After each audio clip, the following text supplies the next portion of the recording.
Let's dive into an interesting story. Names in this story are fake, and it happened a couple of years ago when I was in middle school. I was in my first period art class, and there were three troublemakers in the corner: Tony, Tom, and Bob. I sat near them but not completely with them.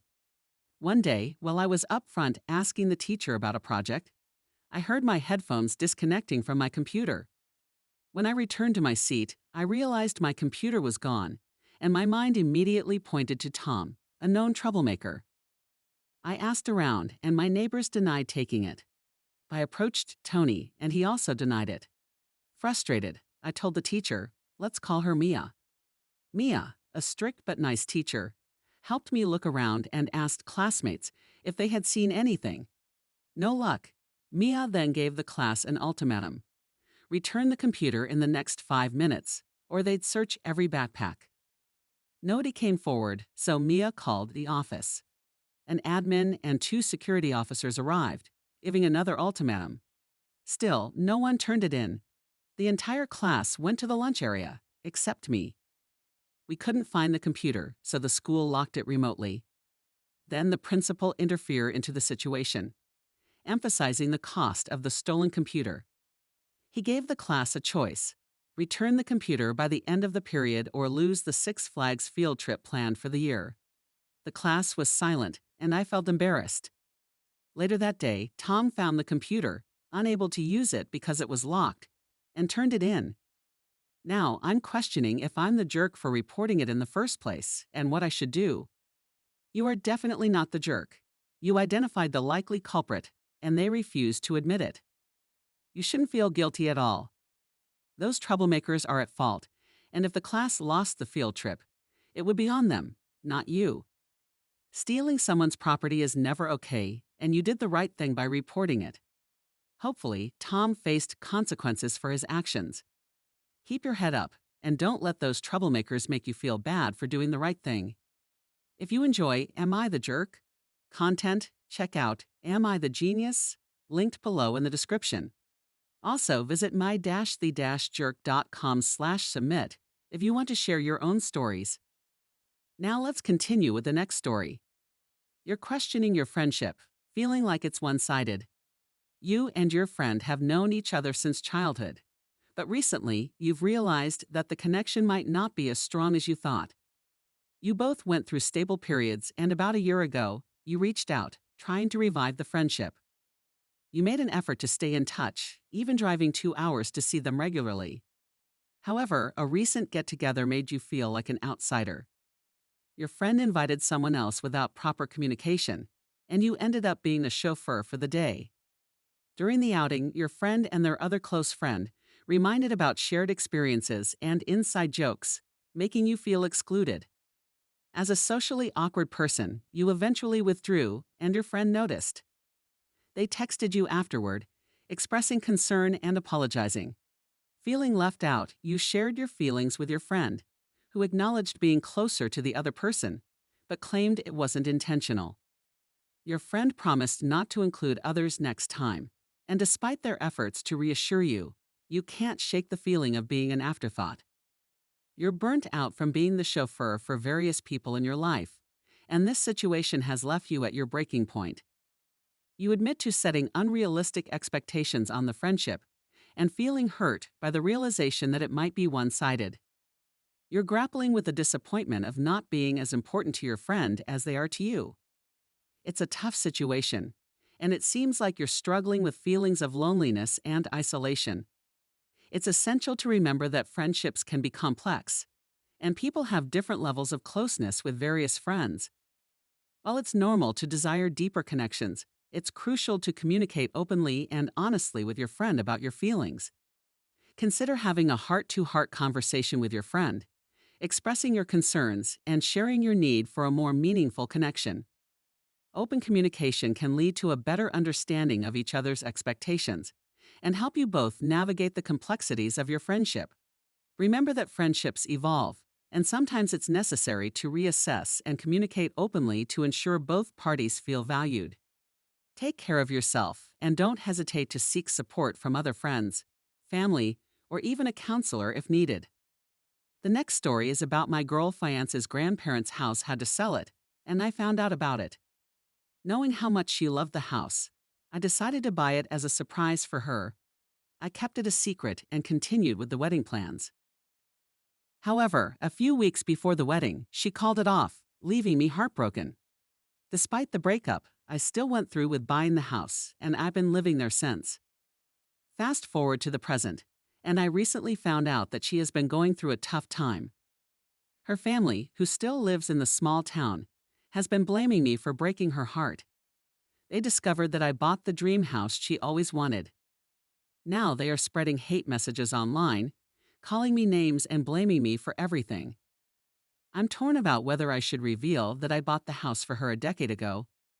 On one hand, I want her to know that I cared deeply for her, even after the breakup. On the other hand, I fear that she might think I'm just trying to manipulate her emotions, or that it would make the situation even more complicated. I'm left wondering if I'm the jerk in this situation, especially since I'm being vilified by her family and friends, without them knowing the full story. What should I do? Okay, first off, you're not the jerk in this situation. You did a genuinely kind and thoughtful thing by buying the house for her, even after the breakup. The fact that her family is blaming you without knowing the full story is unfortunate, but you don't owe them an explanation unless you feel comfortable providing one. If you believe that revealing the truth about buying the house might bring some closure or understanding, you can consider reaching out to your former fiancé privately. Explain your intentions, share that you genuinely cared for her, and wanted to make her happy despite the breakup. However, be prepared for various reactions. She might appreciate the gesture, or she might find it overwhelming, considering the history. Ultimately, your decision should prioritize your own well-being and emotional health. Regardless of what you choose to do, remember that you acted out of kindness and love a decade ago, and you shouldn't let online hate and blame affect your self-worth. If needed, you can seek support from friends or a counselor to navigate these emotions and make the best decision for your own peace of mind. In another story, we talk about a volunteer.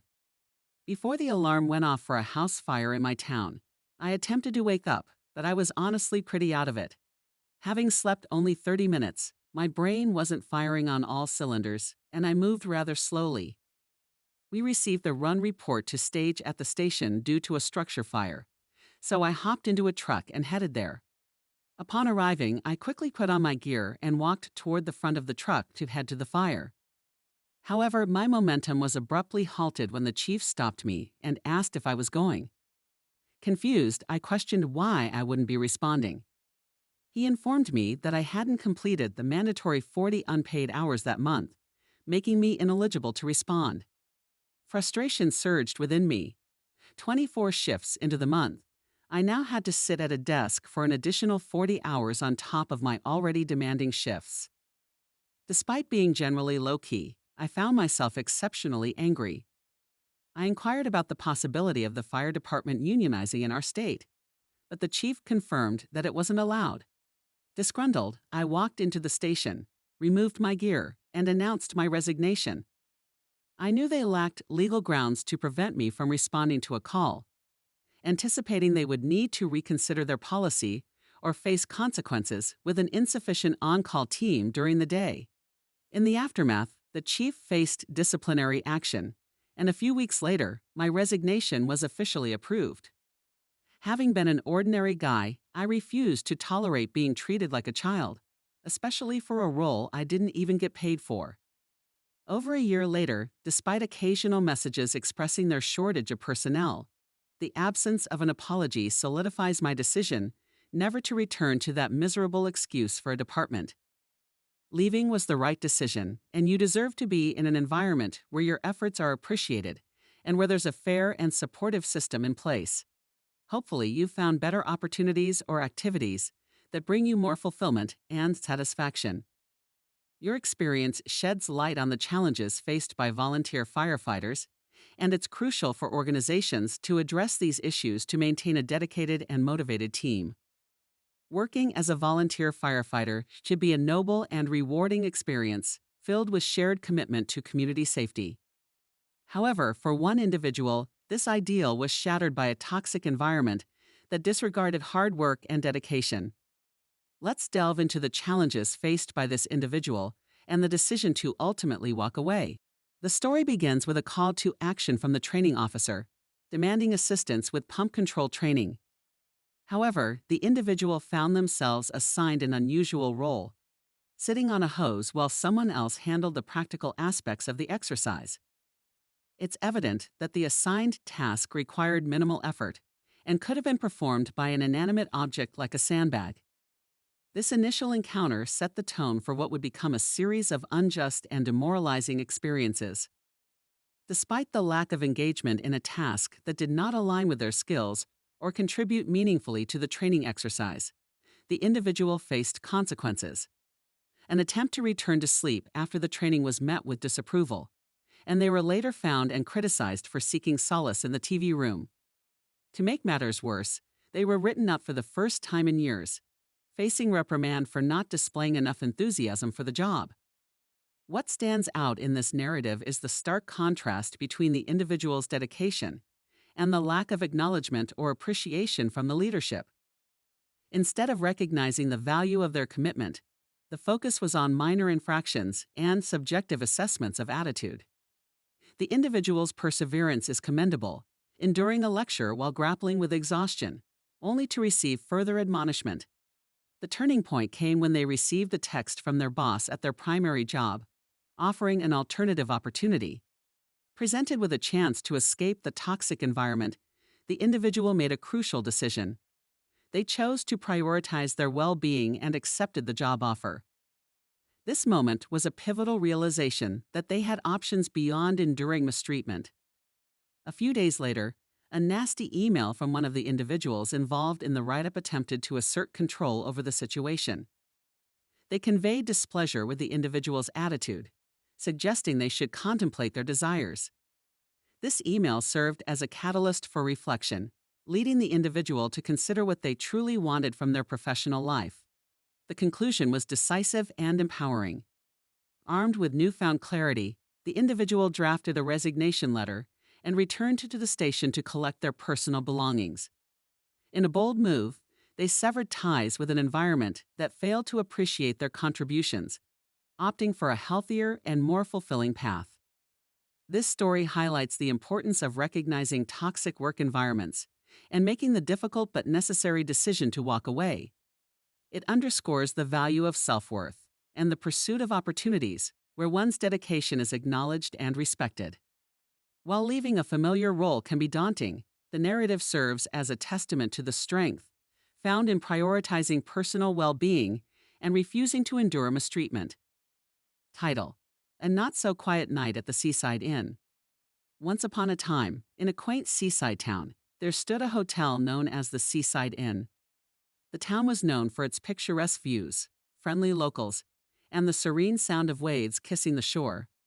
The Seaside Inn, however, had a reputation of its own, not for its charm, but for its cranky owner, Mr. Grumperton. Mr. Grumperton was a stout man with a constant frown etched on his face. He ran the Seaside Inn with an iron fist, treating both guests and staff with equal disdain. The hotel, once a bustling hub of joy, had lost its shine under Mr. Grumperton's gluey reign. One sunny day, a cheerful family named the Whittakers decided to spend their summer vacation at the Seaside Inn. The Whittakers consisted of Mr. Whittaker, a jolly man with a love for dad jokes; Mrs. Whittaker, an avid reader who loved the ocean breeze; and their two kids, Emma and Max, bursting with excitement. As the Whittakers checked in, they were met with a less than warm welcome from Mr. Grumperton. He handed them the room keys with a grumble and pointed towards the stairs. Ignoring his gruff demeanor, the Whittakers headed to their rooms, eager to enjoy their holiday. Little did Mr. Grumperton know that the Whittakers were a family with a unique talent, the art of harmless pranks. They had earned a reputation among their friends for creating fun and laughter wherever they went. And so their mission at the Seaside Inn was clear: turn this gloomy stay into a vacation full of joy and surprises. On the first night, the Whittakers decided to lighten the mood. They adorned the hallway with fairy lights, turning the usually dim corridor into a magical pathway. As guests stepped out of their rooms, They were greeted by the twinkling lights, instantly lifting their spirits. Amidst the enchanted atmosphere, Mr. Grumperton stomped down the hallway, his face growing redder with each step. He couldn't fathom the idea that someone was disrupting his silent, dreary hotel. Little did he know that the Whitakers were just getting started. The next morning, the family decided to bring smiles to the breakfast table. They had noticed that the hotel's breakfast lacked the joy one would expect at a seaside retreat. Armed with colorful streamers and goofy hats, the Whitakers transformed the dining area into a festive carnival. Guests were delighted as they entered the breakfast room, greeted by the Whitakers in their silly hats. Laughter filled the air, and even the usually stern-faced hotel staff couldn't help but crack a smile. However, Mr. Grumperton's scowl only deepened as he observed the unexpected festivity.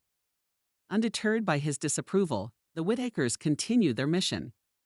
Each day brought a new adventure, from turning the elevator into a makeshift disco with music and flashing lights to organizing a seaside Olympics with inflatable beach balls and impromptu limbo competitions in the lobby.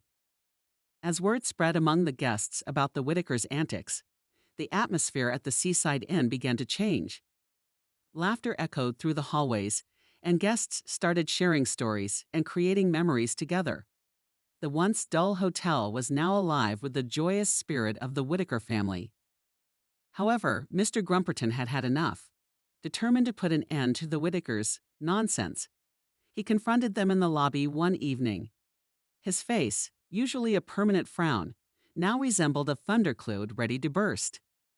"You've turned my hotel into a circus," he bellowed at the Whitakers. Mr. Whitaker, always quick with a witty response, smiled and said, "Why, Mr. Grumperton, we thought a bit of joy might do wonders for your establishment. After all, laughter is the best medicine." But Mr. Grumperton was having none of it. He demanded that the Whitakers cease their pranks immediately or face consequences. Unbeknownst to him, the Whitakers had already accomplished their mission. The once somber seaside inn was now brimming with happiness. Undeterred by the threat, the Whitakers decided to conclude their seaside adventure with a grand finale. On their last night, they organized a surprise beach bonfire for all the guests, complete with music, roasted marshmallows, and a spectacular firework display. As guests gathered on the beach, Mr. Grumperton watched from a distance, unable to resist the infectious joy that surrounded him. Slowly, his stern expression softened, and a hint of a smile tugged at the corners of his lips. The Whitakers had not only brought joy to the Seaside Inn, but had also managed to soften the heart of its grumpy owner. The once dreary hotel had been transformed into a place of laughter, camaraderie, and unforgettable memories. On the Whitakers' departure, they left behind a hotel that, although still named the Seaside Inn, was forever changed. Mr. Grumperton, having experienced the magic the Whitakers brought, decided to embrace a more welcoming and cheerful atmosphere for his guests. And so, the Seaside Inn continued to stand proudly by the shore, now known not only for its seaside views, but also for the joy that radiated within its walls. A testament to the transformative power of a family determined to spread happiness, one harmless prank at a time.